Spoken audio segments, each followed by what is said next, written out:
நீங்கள் பார்த்து கொண்டிருப்பது ஆம்ஸ்டாங் டிவி.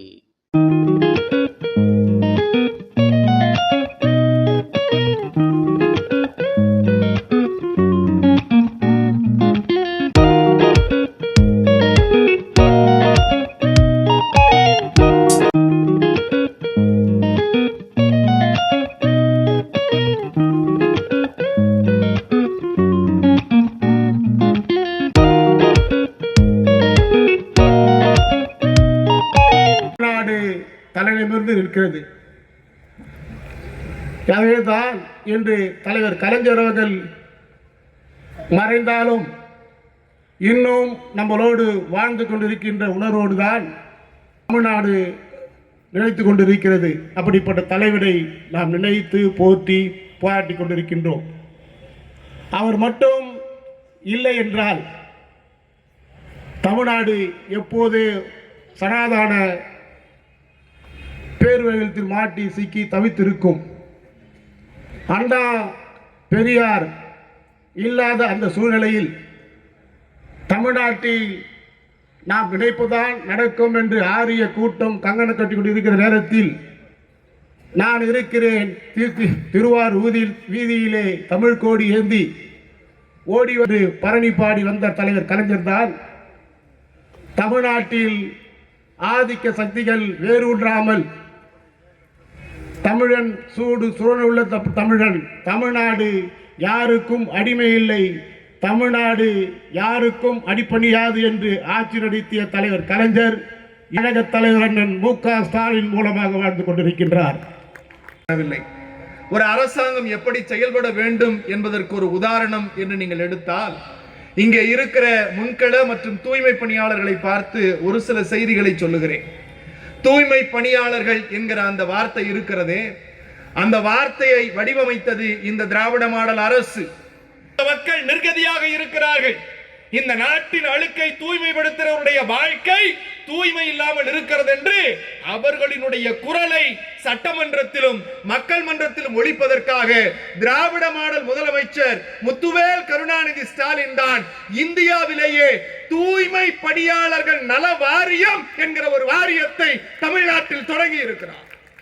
மரியாதைக்கு உரிய எனக்கு பின்னால் நீண்டதொரு விளக்கத்தை இந்த மன்றத்தில் வழங்க இருக்கிற என்னுடைய அரசியல் வழிகாட்டி அண்ணன் பொதுச் செயலாளர் ராசா அவர்கள் உரையாற்ற இருக்கிறார். அவரிடத்திலே பேசினார்.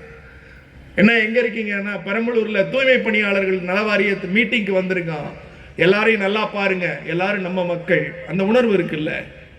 ஒரு இயக்கத்தினுடைய துணை பொதுச் செயலாளர் என்பதையும் கடந்து திராவிட மாடல் ஆட்சியினுடைய ஒரு அங்கமாக இன்றைக்கு ஒரு ஆய்வை நடத்துகிறார் திப்பம்பட்டி ஆறுசாமி என்றால் ஏன் இந்த பதவி இத்தனை ஆண்டு காலம் அதிமுக காரணம் என்ன?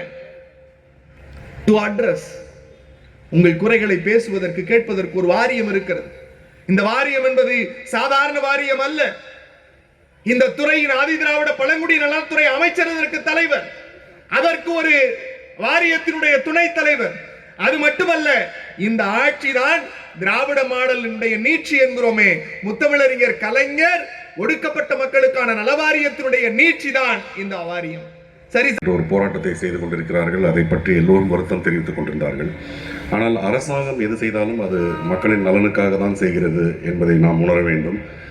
ஒரு காலகட்டத்தில் நமது தமிழ்நாடு ஒரு மூன்றாவது மிக ஏழ்மையான ஒரு மாநிலம் என்று இருந்த காலகட்டத்தில் திராவிட முன்னேற்றக் கழகம் 1967ஆம் ஆண்டு ஆட்சிக்கு வந்த பிறகு தொடர்ந்து பேரறிஞர் அண்ணா அவர்கள் ஒரு 1.5 ஆண்டு காலம், அதன் பிறகு பார்த்தீர்கள் என்றால் நமது கலைஞர் அவர்கள் தொடர்ந்து ஒரு 50 ஆண்டு காலம், அது ஆளுங்கட்சியாக இருந்தாலும் சரி எதிர்கட்சியாக இருந்தாலும் சரி, தொடர்ந்து அவர்களுடைய சிறப்பான திட்டங்களாலும் பணிகளாலும் தாழ்த்தப்பட்டவர்கள் பிற்படுத்தப்பட்டவர்கள் என்பவர்களுக்காக இந்த அரசாங்கம் உழைத்து இன்று பொருளாதாரத்தில் 2வது மிகப்பெரிய மாநிலமாக வந்திருக்கிறது என்றால் அதில் திராவிட முன்னேற்றக் கழகம் நமது முத்தமிழறிஞர் கலைஞர் அவர்களின் பணி என்பது மிக மிக முக்கியமானது.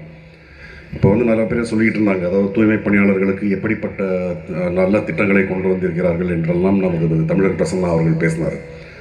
ஆனால் நீங்கள் திட்டங்கள் செய்வது மட்டுமல்லாமல் ஒரு சொல்லாடல் அப்படின்றது கூட பார்த்தீங்கன்னா எந்த அளவிற்கு கலைஞர் அவர்கள் ஒரு இலகிய மனதுடன் யாரும் ஒரு வார்த்தையால் கூட புண்பட்டு விடக்கூடாது என்பதற்காக விதவை அப்படின்னு சொல்லிட்டு இருந்தவங்களை கைம்பெண் அப்படின்னு அழைக்கணும்.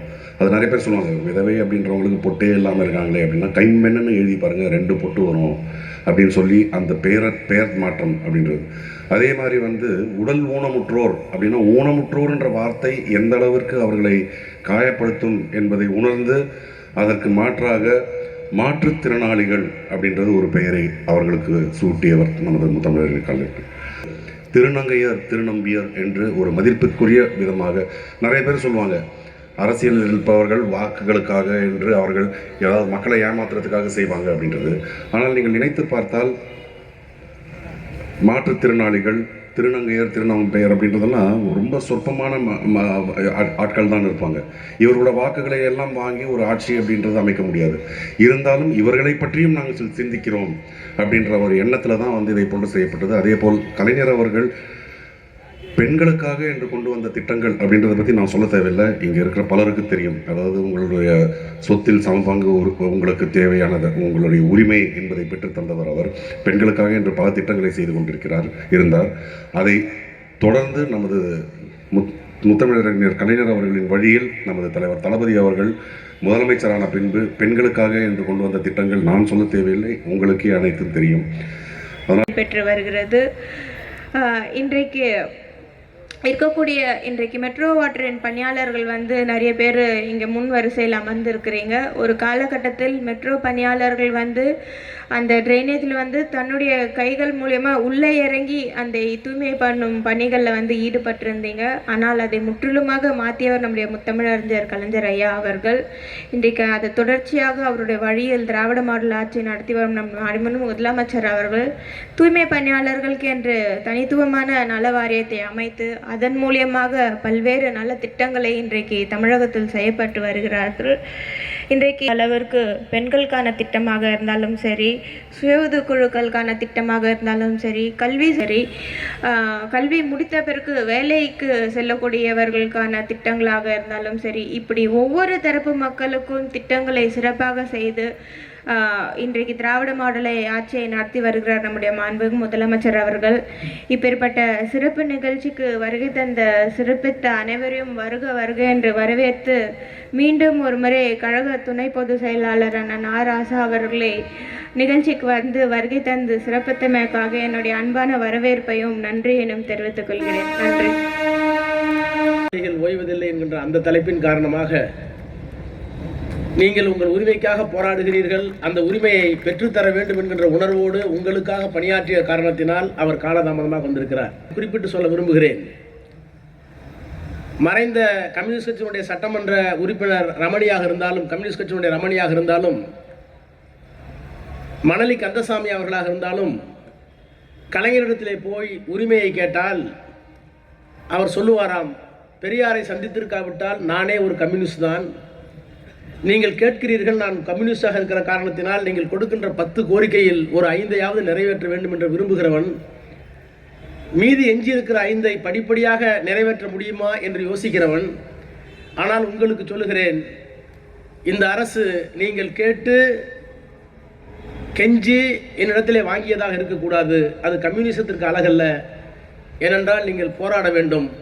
ஒரு போராட்டத்தை அறிவிங்கள். அந்த போராட்டத்திற்கு நான் உங்களோடு கலந்து பேசி நீங்கள் என்ன கோரிக்கை வைக்கிறீர்களோ அந்த கோரிக்கையெல்லாம் நான் செவிமடுத்து ஒப்புக்கொள்கிறேன். அப்போதுதான் கம்யூனிஸ்டுக்கு பெருமை, உங்களுக்கு பெருமை என்று போராட சொன்னவர் கலைஞர். உங்களுக்கு நல்ல தீர்வு வரும்.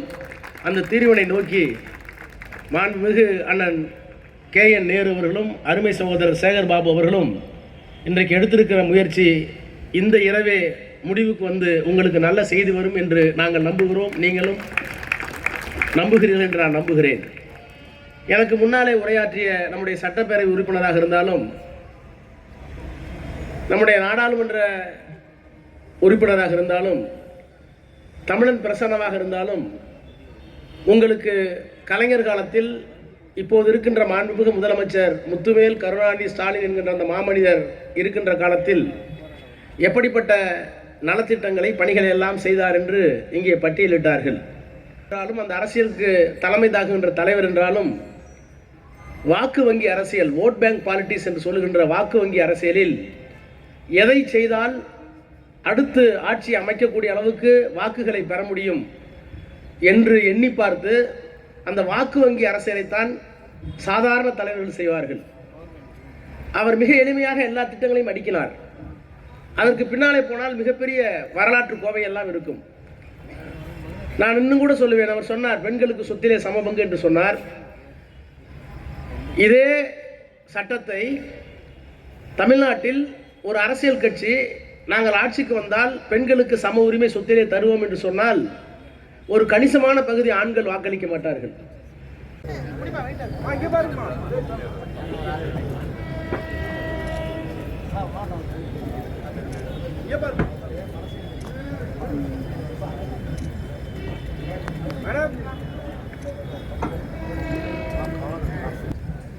அவர்கள் இருக்கையில் அப்படியே அமரும்படி கேட்டுக்கொள்கிறோம். யாரும் எழுந்து வர வேண்டாம். உங்கள் இருக்கைக்கே நாங்கள் வருகிறோம். அவர்கள் இருக்கையில் அவர் அமரும்படி அன்புடன் கேட்டுக்கொள்கிறோம்.